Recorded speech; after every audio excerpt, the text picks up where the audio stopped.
রাজশাহীতে শুরু হচ্ছে ভারত বাংলাদেশ অনূর্ধ্ব 16 দলের মধ্যকার একটি টেস্ট ও দুটি ওয়ানডে ম্যাচ।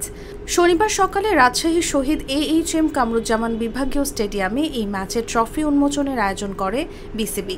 তবে ট্রফি উন্মোচনের সময় মঞ্চ বা ব্যাকড্রপ ভেঙে পড়ে দুই দলের অধিনায়কের মাথায়। রাজশাহীর শহীদ AHM কামরুজ্জামান বিভাগীয় স্টেডিয়ামের মাঠে আয়োজন করা হয় এই অনুষ্ঠান। শুরুতেই দুই দলের অধিনায়ক সেখানে উপস্থিত হন, তবে বিপত্তি ঘটে এই ট্রফি উন্মোচনের পর ছবি তোলার সময় হঠাৎ ভেঙে পড়ে মঞ্চ। দুই দলের অধিনায়ক মাথায় কিছুটা ব্যথা পেলেও কেউ আহত হননি। রাজশাহীতে এখন চলছে তীব্র দাবদাহ। এই দাবদাহের মাঝে নেই তেমন কোনো বাতাসও। তাহলে কিভাবে ভেঙে পড়ল এই মঞ্চ, সেই উত্তরও নেই বিসিবির কাছে।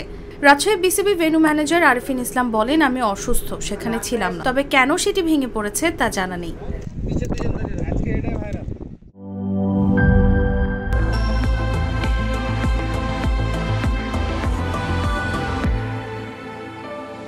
Hurley, be a show stealer.